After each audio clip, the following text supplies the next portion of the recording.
TOS Television, your digital first Pan-African news network. I am Abigail Ukwade, and this is Africa Now.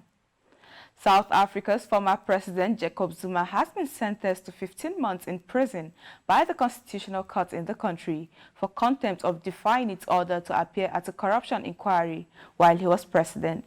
The former president made only one appearance at the inquiry led by Deputy Chief Justice Raymond Zondo and refused to appear subsequently, having long denied any wrongdoing.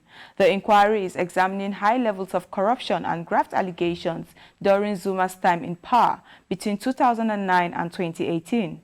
Zuma has now been given 5 days to present himself to the police in order to be arrested. If he fails to do so, the police minister must order his arrest. Now to security. The Ethiopian government, in a bid to pause hostilities, prevent disruptions to the farming season, and allow the distribution of humanitarian aid, has declared the unilateral ceasefire with immediate effect. After nearly 8 months of fighting, rebels of Ethiopia's Tigray region say they are back in control of the regional capital, Mekele. Mekele fell to the Federal Army on November 28, 3 weeks after an escalation in fighting between government troops and the Tigray's former governing party, the Tigray People's Liberation Front, led by Abiy Ahmed, to launch an offensive. The nearly 8 months of fighting has killed thousands of people, displaced more than 2 million, and have left at least 350,000 people in the region facing starvation. On COVID-19 updates, for the first time in more than a year, Tanzania has revealed data of COVID-19 cases since the third wave of the viral disease broke out across the globe. Her predecessor, late John Magufuli, was at some point denied the existence of COVID-19 in the country and stopped releasing coronavirus figures in May last year, when it said there were 509 cases. Speaking during her maiden press conference at State House in Dar es Salaam on Monday, President Samia Suluhu Hassan says Tanzania has recorded 100 new COVID-19 cases and about 70 of them are on ventilators. Still on COVID-19, by August, Nigeria is expected to receive another batch of nearly 4 million doses of coronavirus vaccines under the COVAX scheme, according to Faisal Shuaib of the National Primary Healthcare Development Agency. COVAX was set up to ensure equitable distribution of vaccines, particularly to low-income countries, and has already delivered more than 80 million doses to 129 territories. Nigeria has received 3.92 million doses of the AstraZeneca vaccine via COVAX in March. Now, due to the spread of the Delta variant in South Africa, Nigeria has added the country to its red list of countries with stringent restrictions for arriving passengers, according to officials during a briefing on Monday. Non-Nigerian passport holders and non-residents who visited the countries on the list within 14 days are barred entry from Nigeria, while passport holders and residents must undergo 7-day quarantine in a government-approved facility at cost to the passenger. They are also required to take COVID-19 test within 24 hours on arrival and after 7 days in quarantine. This is your digital first Pan-African news network, TOS Television. You are watching Africa Now. We move to business after the break. Do stay tuned.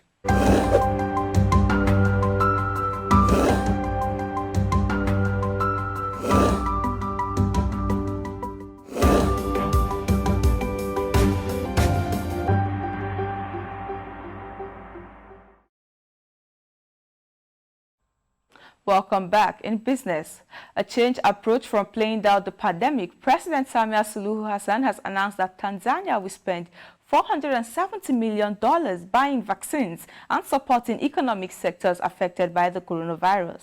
Half of the cash, the president says, will be spent on vaccines, protective gear, and other medical equipment, with the rest going to stimulate sectors that are reeling from the crisis.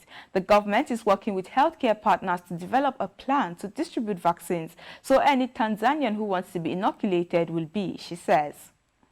A quarter of a century after the International Monetary Fund, IMF, and World Bank launched their highly indebted poor countries debt relief program, Sudan can begin receiving relief on its more than $50 billion in debt. According to an IMF official last month, Sudan is the penultimate economy to come through the process and by far the largest case in absolute terms. The IMF is expected to announce an extended credit facility for Africa's second populous country, which will provide new financing in the form of grants and cheap loans. According to a report by the United Nations Conference on Trade and Development, foreign direct investments into Africa were down at $7 billion in 2020, largely due to the COVID-19 pandemic. As at the end of 2019, the foreign direct investments were at $47 billion compared to $40 billion at the end of 2020. Central Africa was the only region in Africa that booked an increase in FDI in 2020, mainly supported by increased inflows to the Republic of Congo. Ethiopia, Kenya and South Sudan have reiterated their commitment to advance the implementation of East Africa's largest and most ambitious infrastructure project, also known as LAPSET Corridor Program. Ethiopian Minister of Transport Dagmawit Moses says the infrastructure provision is Africa's top priority towards integration of economic growth and narrowing infrastructure gap. Kenya's Cabinet Secretary for East African Community and Regional Development, Adan Mohamed, says that for Africa to realize its potential of regional integration, the removal of tariff and non-tariff barriers, improving business climate must be continued areas of focus. Now, in a global alliance against terrorism, Italian Foreign Minister Luigi Di Maio has proposed the establishment of an African task force to identify and stop ISIS-related terrorist threats on the continent.